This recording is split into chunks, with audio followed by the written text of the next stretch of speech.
Class 12th के बच्चे ध्यान दें। आपके यहाँ एल्डिहाइड और कीटोन के रासायनिक गुण चल रहे थे और इसमें आपने देखा कि अभिक्रियाएं मुख्य रूप से 3 प्रकार की थी। एक तो जैसे मान लो मैंने यहाँ पर ये एसीटैल्डिहाइड लिया या फिर मान लीजिए कीटोन ले रखा है। यहाँ पर अंतर सिर्फ इतना होता है कि H की जगह पर कोई और एल्किल समूह लग जाता है, जैसे CH3। ये आपका रहा एसीटैल्डिहाइड और ये है एसीटोन। अब इन दोनों में आप देख रहे हैं, एसीटैल्डिहाइड देखा जाए या फिर एसीटोन देखा जाए, तो या तो इसमें कार्बोनिल समूह के कारण अभिक्रिया होगी। ये इतना जो पोर्शन है ये CO, ये कहलाता है कार्बोनिल समूह। कार्बोनिल समूह जो है कार्बोनिल ग्रुप के कारण अभिक्रिया हो सकती है, कारण अभिक्रिया। और सबसे बड़ी बात कि कार्बोनिल समूह आपका एल्डिहाइड में भी होता है और कीटोन में भी होता है। तो कार्बोनिल समूह के कारण रिएक्शन जो था, reactions due to carbonyl group, ये हम लोगों ने पढ़ लिया है, पूरी तरह से कंप्लीट है ये अभिक्रिया। लेकिन अब इसमें देखिए ये जो ग्रुप दिखाई दे रहे हैं ये वास्तव में एल्किल समूह हैं। अब एल्किल समूह से संबंधित अभिक्रिया पढ़ी जाएगी। एल्किल समूह की अभिक्रिया ये शेष रह गई। रिएक्शंस ऑफ एल्किल ग्रुप ये रह गया। Reaction due to carbonyl group समाप्त कर लिया गया है। Reactions due to carbonyl group ये हम लोगों ने पिछले वीडियो में समाप्त कर लिया पूरी तरह से। लेकिन इस अभिक्रिया के बाद भी एक अभिक्रिया शेष रह जाएगी। वो होगी कि जब एल्किल समूह और कार्बोनिल ग्रुप ये दोनों इन्वॉल्व होते हैं, यानी एल्किल समूह और कार्बोनिल समूह अगर दोनों पार्टिसिपेट करने लगे रिएक्शन में, तो ये कहलाएगी तीसरे प्रकार की अभिक्रिया कि एल्किल व कार्बोनिल समूह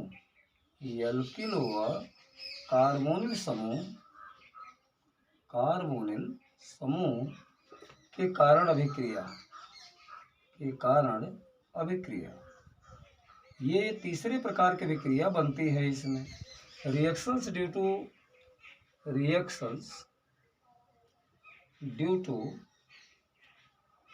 एल्किल एंड कार्बोनिल ग्रुप।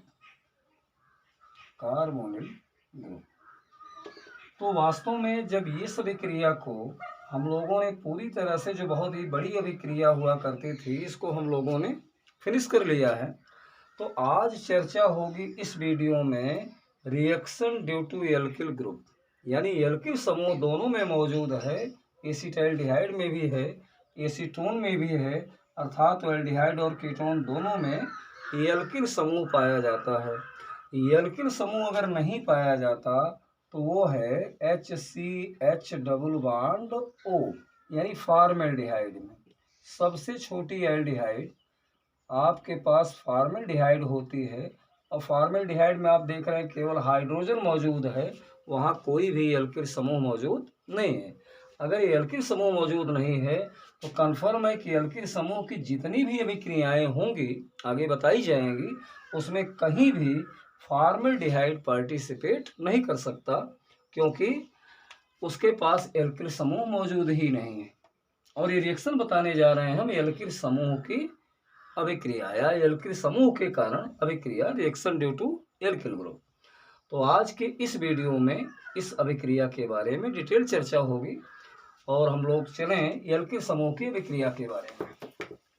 अब एल्किल समूह की जो अभिक्रियाएं हैं, reaction due to alkyl group, वो वास्तव में रिएक्शन ऑफ एल्किल ग्रुप में देखा जाएगा तो वास्तव में यहाँ पर इस प्रकार की 4 अभिक्रियाएं नजर आएंगी। एल्किल समूह के कारण जो अभिक्रिया होगी, पहली चीज तो हाइलोजनीकरण होगा, हाइलोजनेशन, हाइलोजनीकरण जितनी अभिक्रियाएं होंगी एल्डिहाइड और कीटोन की, जिसको हम अंग्रेजी में हाइलोजनेशन बोलते हैं, हाइलोजनेशन।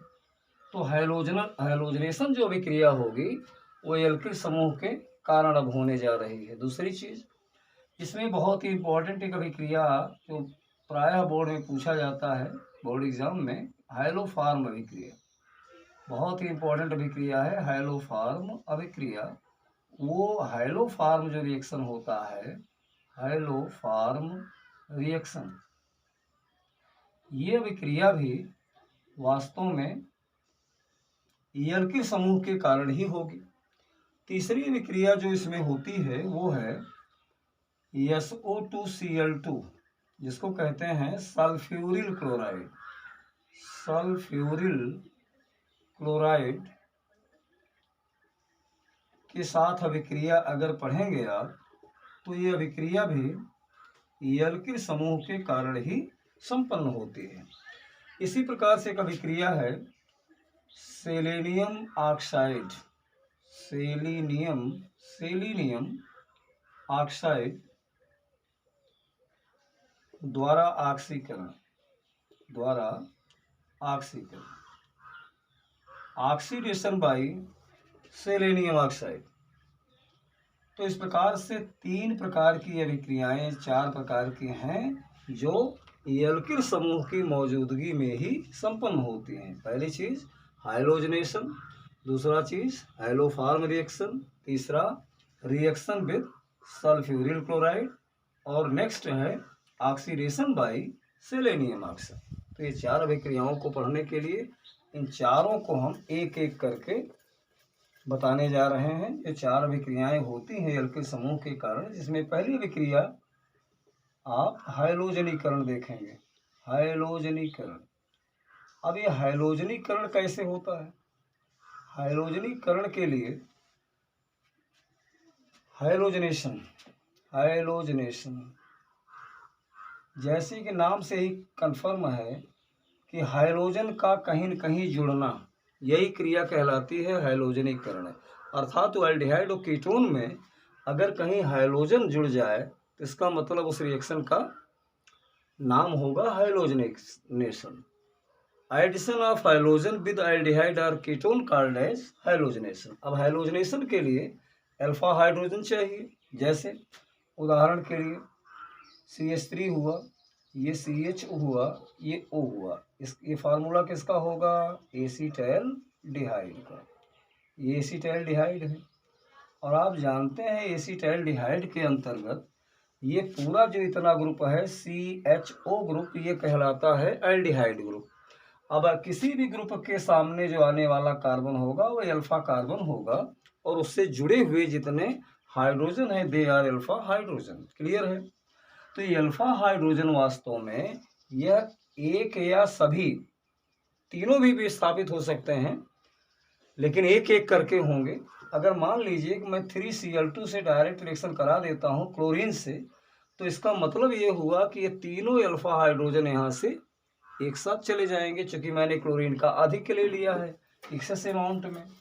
तो कंपाउंड जो यहाँ बनेगा वो होगा CCl3CHO। अब निकले हुए जो 3 H हैं वो बचे हुए 3 Cl से क्रिया करके 3HCl बना लेंगे। इसका नाम होता है क्लोरल, इसका नाम है क्लोरल, या इसको ट्राई क्लोरो एसिटैल्डिहाइड भी डेराइव्ड सिस्टम में कह सकते हैं। ट्राई क्लोरो एसिटैल्डिहाइड, इसको, ये डेराइव्ड सिस्टम का नाम है, ये कमर्शियल नेम है इसका क्लोरल। तो इस प्रकार से भी आपने देखा कि इस तरह से हम लोग निकाल सकते हैं। या मान लीजिए हमने एसिटैल्डिहाइड न लेकर के यहाँ पर अगर कीटोन लिया होता, जैसे ये एसीटोन है।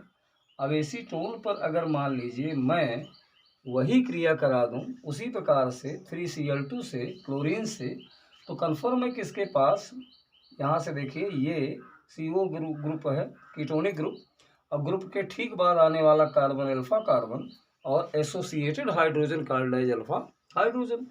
तो in this reaction these alpha hydrogen replaced by chlorine atom, उसके द्वारा हटा दिए जाएंगे। कंपाउंड यहाँ बन जाएगा CH3 और यहाँ हो गया C के बाद Cl3 लग जाएगा इसमें, बाकी कंपाउंड वही होगा और फिर निकलने वाला जो कंपाउंड होगा वो होगा 3HCl। इस प्रकार से HCl निकला। अब इसका नाम हो सकता है ट्राईक्लोरो एसीटोन। ये ट्राईक्लोरो एसीटोन फॉर्म हो जाएगा, डेराइव्ड सिस्टम में नाम होगा। लेकिन अगर कहीं मैंने इस प्रकार से कीटोन लिया CH3 CO और CH2 और H मान लो कर दिया इसको, तो ही इसको एसीटोन ही कहा जाएगा, ऐसा भी लिखा जा सकता है। और अगर कहीं मैंने ब्रोमीन से रिएक्शन करा दिया, चूंकि हम क्लोरीन से कराएं या ब्रोमीन से कराएं, हाइलोजनेशन है, किसी भी हाइलोजन का प्रयोग किया जा सकता है, लेकिन मोस्टली क्लोरीन और ब्रोमीन द्वारा ये अल्फा हाइड्रोजन जो आप देख रहे हैं इसका बहुत आसानी से प्रतिस्थापन होता है, इसलिए जनरली क्लोरीन और ब्रोमीन को प्रयोग में लाया जाता है। तो एसीटोन की क्रिया जब हम ब्रोमीन से कराएंगे हमको लेना पड़ेगा ग्लाइसियल एस्टिक एसिड। ग्लाइसियल का मतलब जस्ट लाइक आइस, जो बर्फ के समान फ्रीज हो जाए वो एस्टिक एसिड कहलाती है, ग्लाइसियल एस्टिक एसिड। तो जब ग्लाइसियल एस्टिक एसिड की प्रेजेंस में ब्रोमीन से रिएक्शन होगा एसीटोन का, तो इसका एक अल्फा हाइड्रोजन रिप्लेस हो जाएगा और यहाँ पर कंपाउंड बन गया Br, यहाँ हो गया CH2, आगे C डबल बॉन्ड O, इधर हो गया CH3। इसको कहते हैं मोनोब्रोमो एसीटोन, मोनोब्रोमो एसीटोन, जिसका प्रयोग टीयर गैस के रूप में भी किया जाता है। टीयर गैस, अश्रु गैस के रूप में भी इसका प्रयोग किया जाता है। तो टीयर गैस का मतलब हुआ कि यह अश्रु गैस के रूप में, in the form of tear gas, monobromo acetone का प्रयोग किया जा सकता है। तो आपने देखा कि हाइलोजनेशन में इस प्रकार से होगा, यानी हम एल्डिहाइड या कीटोन पर किसी भी हाइलोजन, और किसी भी का क्या मतलब, किसी का मतलब हुआ कि क्लोरीन या ब्रोमीन द्वारा अल्फा हाइड्रोजन का जो प्रतिस्थापन होता है, सब्स्टिट्यूशन, या प्रैक्टिकली पाया गया कि बड़ी आसानी से होता है। इसलिए जनरली आप देखेंगे हेलोजनेशन में या तो क्लोरीन से रिएक्शन कराया जाता है या फिर ब्रोमीन से। चलिए हेलोजनेशन हो गया, इसके बाद आप आइए सीधा सीधा जो मोस्ट इम्पॉर्टेंट अभिक्रिया है, हाइलोफॉर्म अभिक्रिया। हाइलोफॉर्म अभिक्रिया में देखिए क्या होता है। पहली चीज तो इसमें जो हाइलोफॉर्म शब्द है इसका अर्थ समझ लें कि हाइलोफॉर्म अभिक्रिया जो होती है, हाइलोफॉर्म, तो हाइलोफॉर्म का मतलब क्या है? हाइलोफॉर्म रिएक्शन, हाइलोफॉर्म रिएक्शन या हाइलोफॉर्म अभिक्रिया। सबसे पहले तो एक चीज दिमाग में फीड हो जाना चाहिए कि अगर मान लीजिए हाइलो लगा है तो इसका मतलब हाइलोजन होगा, इन्वॉल्व होगा। और इसमें इस प्रकार से अगर ये CHCl3 बन जाए तो इसको क्लोरोफॉर्म कहते हैं, यह है क्लोरोफॉर्म।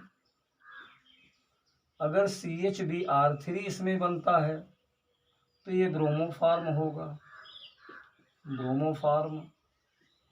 और अगर CHI3 का फॉर्मेशन हो रहा है तो ये आयोडोफॉर्म होगा।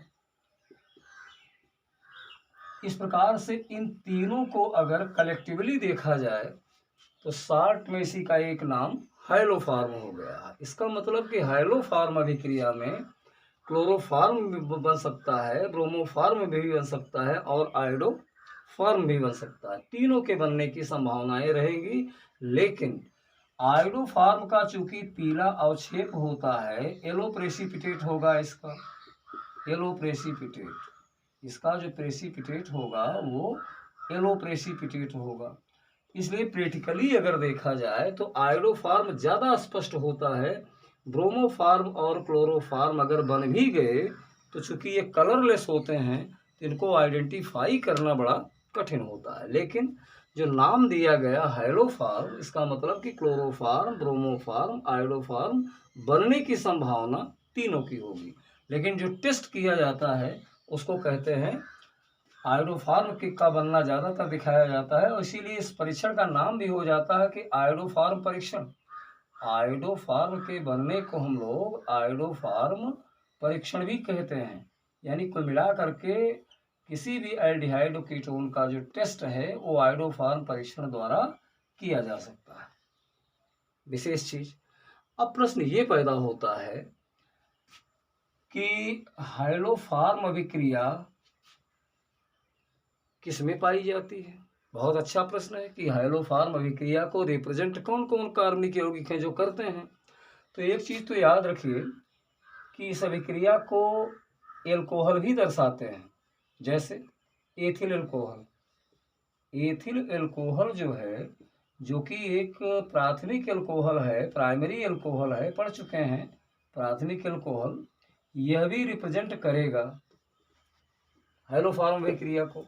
और हाइलोफार्म अभिक्रिया को रिप्रेजेंट करने के लिए द्वितीयक एल्कोहल भी CH3 CHOH, ये है isopropyl alcohol. Isopropyl alcohol, isopropyl alcohol की अगर बात की जाए तो आइसोप्रोपिल एल्कोहल एक द्वितीयक एल्कोहल है, यानी सेकेंडरी एल्कोहल है। द्वितीयक एल्कोहल का मतलब हुआ सेकेंडरी एल्कोहल है। तो कहने का मतलब ये हुआ कि एक क्लियर याद रखिए कि जिस एल्कोहल के पास CHOH ग्रुप होता है या CH2OH ग्रुप होता है, वे भी हाइलोफार्म अभिक्रिया को प्रदर्शित करते हैं। लेकिन प्रश्न ये है कि हाइलोफार्म अभिक्रिया हमें एल्डिहाइड और कीटोन में पढ़नी है, एल्कोहल में तो पढ़नी नहीं है।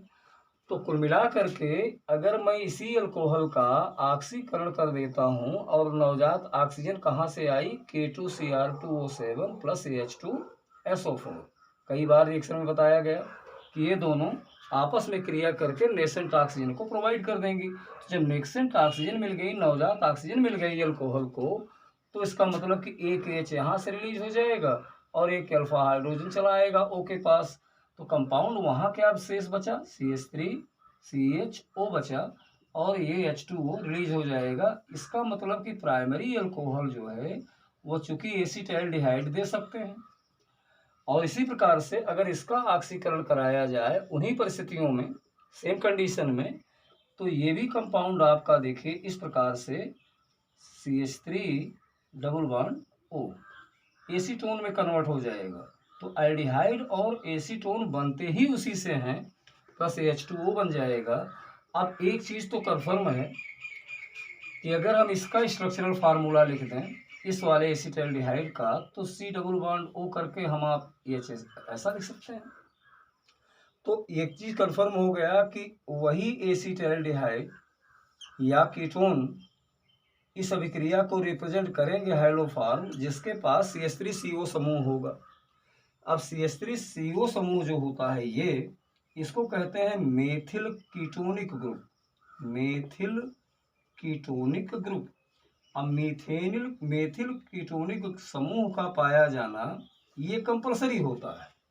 इसका मतलब कि हाइलोफार्म अभिक्रिया वही प्रदर्शित करेंगे जिनके पास क्या होगा, CH3CO ग्रुप होगा, अर्थात मेथिल कीटोनिक समूह होगा। अब मेथिल कीटोनिक समूह एसीटोन में भी है और मेथिल कीटोनिक समूह CH3CO आप देख रहे हैं एसिटाल्डिहाइड में भी है। तो यही कारण है कि ये दोनों भी हाइलोफार्म अभिक्रिया तो दर्शाएंगे ही, लेकिन इनको देने वाला जो प्रोडक्ट है अर्थात एल्कोहल, वह भी हाइलोफार्म अभिक्रिया को प्रदर्शित कर सकता है। अब एक चीज़ तो कन्फर्म है कि अगर मान लीजिए कि आपसे पूछा जाए कि क्या एसिटोफिनोन है, यह इस प्रकार से देखिए एक कीटोन है और इसमें यहाँ लगा है COCH3। इस कंपाउंड का नाम एसिटोफिनोन है, एसिटोफिनोन होता है। क्या एसिटोफिनोन हाइलोफार्म अभिक्रिया को रिप्रेजेंट करेगा? उत्तर होगा कि हाँ करेगा। इसलिए करेगा क्योंकि इसके पास CH3CO ग्रुप है, मेथिल कीटोनिक ग्रुप प्रेजेंट है इसके पास, इसलिए ये देगा। लेकिन अगर वहीं आपसे ये कहा जाए कि क्या ये कंपाउंड जो आपका है CH3 CH2 C double bond O CH2CH3, क्या ये 3 पेंटेनोन है? क्या यह हाइलोफॉर्म अभिक्रिया देगा? उत्तर होगा नहीं देगा। इसलिए नहीं देगा क्योंकि इसमें कहीं भी CH2CO ग्रुप देखिए लगा हुआ है, कहीं भी CH3CO ग्रुप नहीं है और इस CH3 को माना नहीं जाएगा क्योंकि CO के करीब वाला यह ग्रुप होना चाहिए CH3। तो मेन रोल इसमें CH3 का होता है, CO का भी नहीं। मेन रोल जो होता है वो एल्किल ग्रुप का होता है, क्योंकि एल्किल ग्रुप की अभिक्रिया है ये, तो ये एल्किल का होना अति आवश्यक है। अर्थात CO के बगल में क्या होना चाहिए? CH3, न कि CH2। इसलिए हाइलोफॉर्म अभिक्रिया क्लियर जानिए कि हाइलोफॉर्म अभिक्रिया देता है, ये कंपाउंड हाइलोफॉर्म अभिक्रिया देता है, हाइलोफॉर्म अभिक्रिया देता है। और आप यहाँ लिखेंगे कि हाइलोफॉर्म अभिक्रिया नहीं देता, हाइलोफॉर्म अभिक्रिया नहीं देता। 3-pentanone not represented to haloform reaction whereas acetophenone represented to haloform reaction। Clear है? अब प्रश्न ये है कि जब तो ये बात हुई कि हाइलोफॉर्म अभिक्रिया देगा कौन? जिसके पास मेथिल कीटोनिक समूह होगा, वो ऐसे एल्डिहाइड कीटोन देंगे या फिर ऐसे अल्कोहल दे सकते हैं हाइलोफॉर्म अभिक्रिया को जो ऑक्सीकरण पर मेथिल कीटोनिक समूह को देते हैं, या वे दे सकते हैं। इसके लिए अब प्रश्न ये है कि आखिर ये हाइलोफॉर्म अभिक्रिया होती क्या है, किसे कहते हैं हम हाइलोफॉर्म अभिक्रिया? इसके लिए ये जानने के लिए हाइलोफॉर्म अभिक्रिया में जानिए, इस अभिक्रिया में मेथिल कीटोनिक समूह युक्त एल्डिहाइड या कीटोन की क्रिया क्लोरीन, ब्रोमीन अथवा I2 आयोडीन के साथ NaOH की उपस्थिति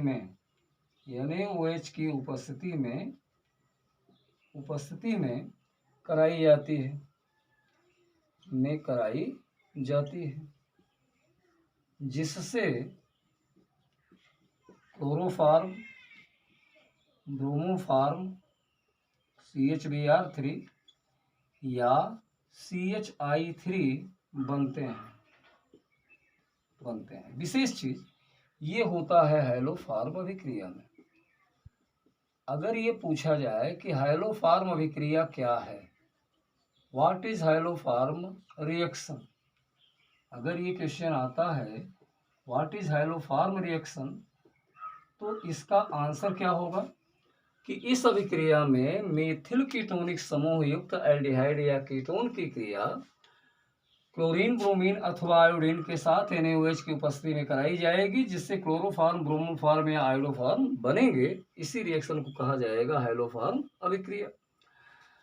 अब इसमें होता कैसे है? जैसे मान लीजिए कि ये CH3CHO है और इसकी क्रिया हमने 3I2 से करा दी।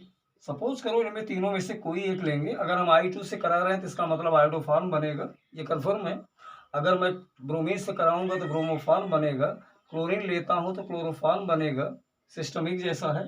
तो 3I2 + 4NaOH।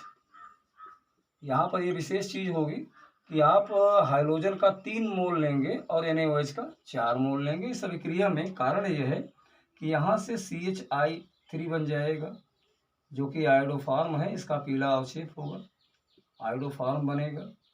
और प्लस इसमें कंपाउंड जो बनेगा इसके अलावा वो होगा 3NaI सोडियम आयोडाइड बन जाएगा, क्योंकि 3I यहाँ है तो 3I बचेगा और सोडियम के साथ आ जाएगा। और प्लस इसके बाद जो है इसमें कंपाउंड जो बनेगा 3H2O जल भी बन जाएगा। तो मेन जो अभिक्रिया में चीज़ें होती हैं वो आयोडोफार्म बना, आयोडोफार्म के साथ साथ आयोडाइड बनेगा और जल बाहर हो जाएंगे। अब प्रश्न ये है कि अगर यही अभिक्रिया हम यहाँ कराएं CH3 CO में, मान लो मैंने एसीटोन ले लिया, एसीटोन अगर मैंने ले लिया और वही क्रिया कराई, जैसे कि ऊपर है आयोडीन प्लस NaOH के साथ, 4 NaOH के साथ, इनको गर्म करना पड़ता है, गर्म किए जाएंगे, तो यहाँ भी कंफर्म है कि CHI3 ही बनेगा, आयोडोफार्म बनेगा।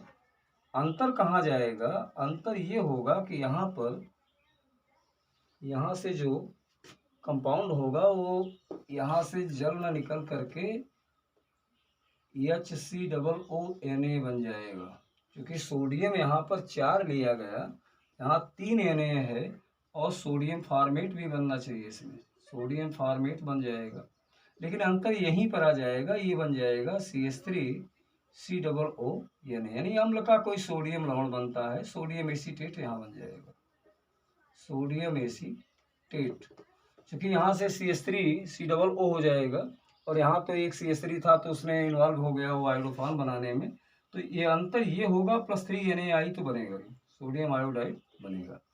तो इस प्रकार से ये अभिक्रियाएं जो होती हैं, ये तो मैंने एक साथ लिख दिया इस तरह से अभिक्रिया।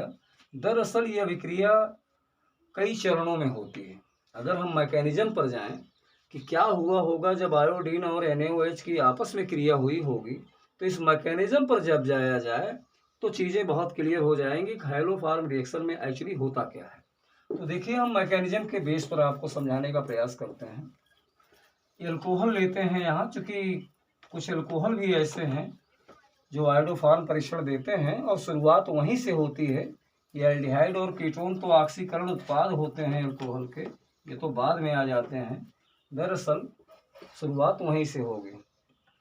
अब जैसे मान लीजिए कंपाउंड लिया गया आयोडीन और NaOH, इनको दोनों को आपस में जैसे ही आप गर्म करेंगे, तो गर्म करने के बाद ये कंपाउंड दोनों आपस में मिल करके बनाएंगे, एक तो बना लेगा NaOI, दूसरा बनेगा NaI और जल बाहर हो जाएगा H2।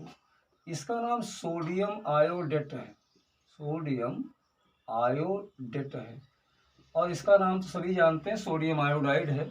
यहाँ पर मुझे मतलब सोडियम आयोडेट से है, और सोडियम आयोडेट एक ऐसा कंपाउंड है जो अस्थायी होता है, NaOI चूँकि अनस्टेबल होता है, इसलिए अभिक्रिया में बनने के साथ साथ ब्रेक हो जाएगा, चूँकि ये NaI बनाने की टेंडेंसी रखता है, सोडियम आयोडाइड में कन्वर्ट हो जाएगा और एक नवजात ऑक्सीजन देता है, नेसेंट ऑक्सीजन, अंग्रेजी में इसको नेसेंट ऑक्सीजन या एटॉमिक ऑक्सीजन बोला जाता है। तो वास्तव में ये दोनों मिश्रण जो होता है ये नवजात ऑक्सीजन देता है, इसलिए ऑक्सीडाइजिंग एजेंट है, ऑक्सीकारक कह सकते हैं। This will be oxidising agent here because it furnishes nascent oxygen, दे रहा है। तो अब वास्तव में ये चीज़ें दिमाग में होनी चाहिए कि अगर आयोडीन और NaOH को गर्म किया जाएगा तो सोडियम आयोडेट बनेगा, sodium iodate being unstable decompose and to give nascent oxygen. अब आपके पास जो एल्कोहल होगा CH3CH2OH, मान लीजिए आपने एथिल एल्कोहल लेकर अभिक्रिया आरंभ की, एथिल एल्कोहल लिया गया, तो एथिल एल्कोहल क्या करेगा, सबसे पहले तो इसी NaOI के साथ जुड़ेगा, NaOI, चूँकि मैंने बताया सोडियम आयोडेट ही इसमें अभिक्रिया में भाग लेता है। तो ये आयोडेट जब होगा तो यहाँ से देखिए एक H यहाँ से और एक H यहाँ से ऑक्सीजन को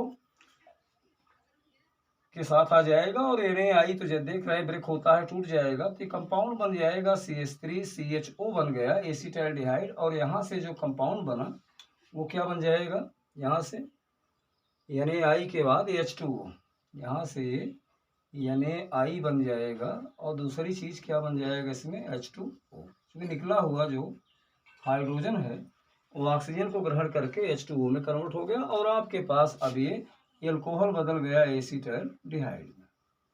होता इसी प्रकार से है। अब जब एसीटाइलडिहाइड मिल जाए, अभिक्रिया का पहला चरण तो ये हुआ, ये चरण कहलाएगा ऑक्सीकरण। ये ऑक्सीडेशन हो रहा है। ऑक्सीडेशन का मतलब कहीं न कहीं सोडियम आयोडेट, चूंकि ऑक्सीकारक का वर्क यही करता है, नवजात ऑक्सीजन ही देता है, तो इसने क्या किया होगा, नवजात ऑक्सीजन को दे दिया होगा, एल्कोहल को। और हमारा एल्कोहल जो था वो कन्वर्ट हो गया एसिटाल्डिहाइड में, इसलिए रिएक्शन का नाम ऑक्सीडेशन हो गया।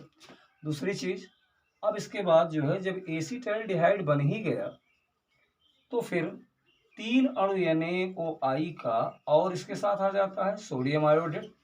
अब इस क्रिया में आयोडीन जुड़ेगी, इस क्रिया का नाम आयोडीनीकरण हो गया, आयोडीनेशन हो गया।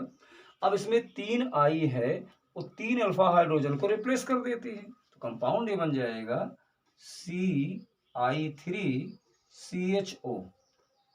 अब जो 3H निकला वो 3 NaO के साथ मिल करके 3NaOH बना लेगा, सोडियम हाइड्रोक्साइड।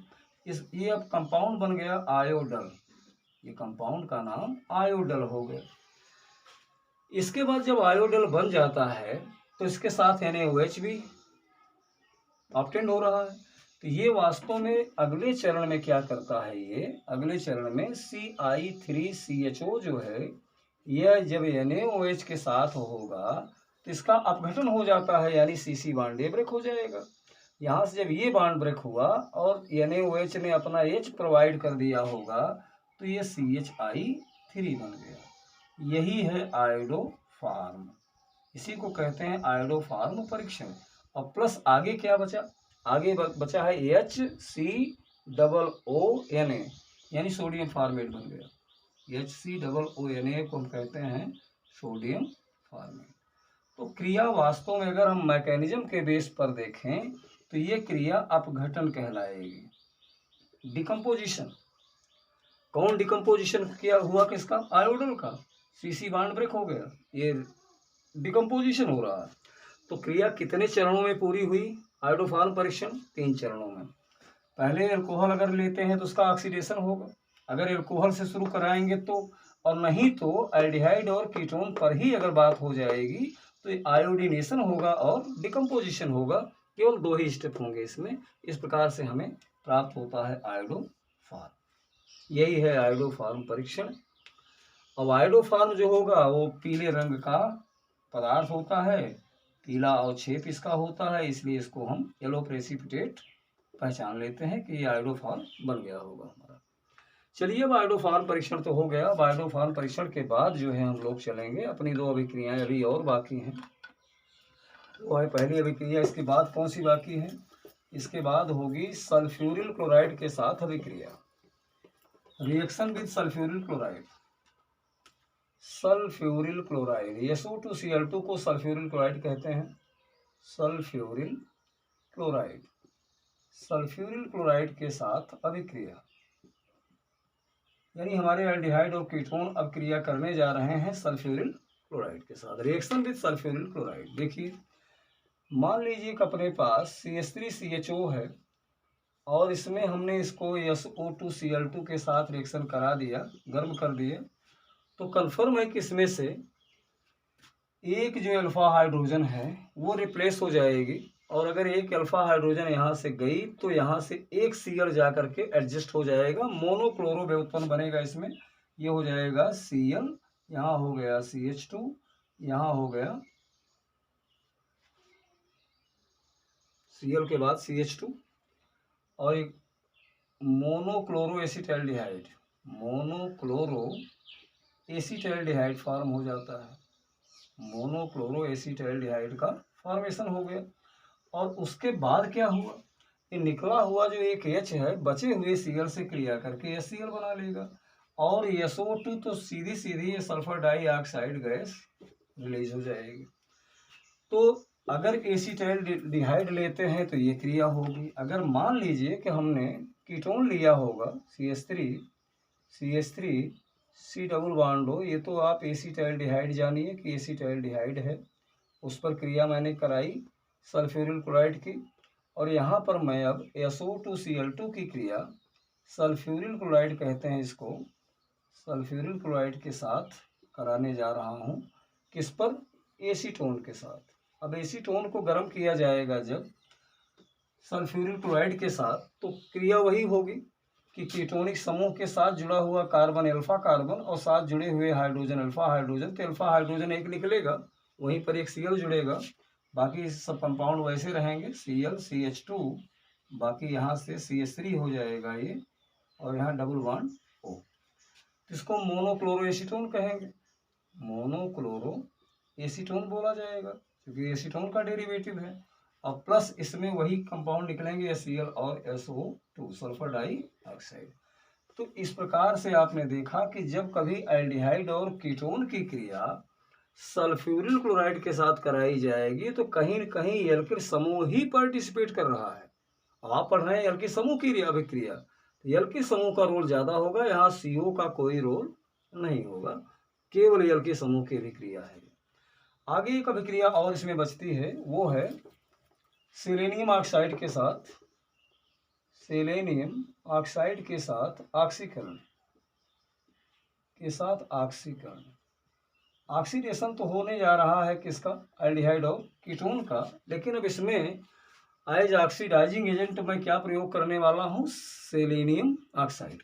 जैसे मान लीजिए मैंने यहाँ पर सेलेनियम ऑक्साइड के साथ इसको गर्म कर दिए, तो कन्फर्म है कि यहाँ पर ये जो आप देख रहे हैं कि यहाँ पर ये अल्फा जो ग्रुप होता है CH3 वाला, इसका कन्वर्जन हो जाएगा CO में, यानी अल्फा CH3 का परिवर्तन CO यानी कार्बोनिल ग्रुप में हो जाएगा।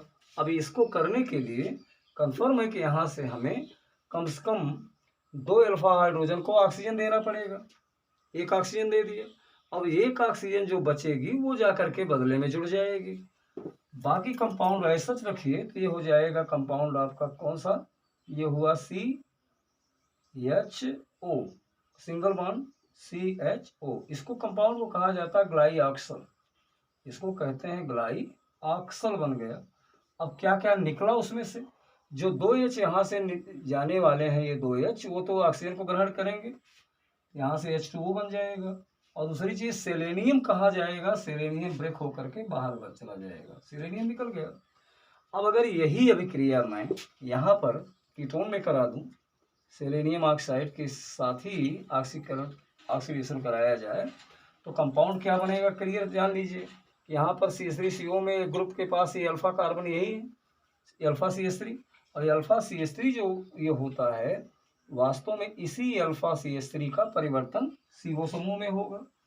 तो कंपाउंड क्या बनेगा इसमें, यहाँ पर देखिए ये कंपाउंड आपका CH3 तो रहेगा, उसको तो टच नहीं किया गया, किसी एक जगह वो CHO बन जाएगा, और उसके बाद बाकी डबल बॉन्ड ऑक्सीजन हो गया।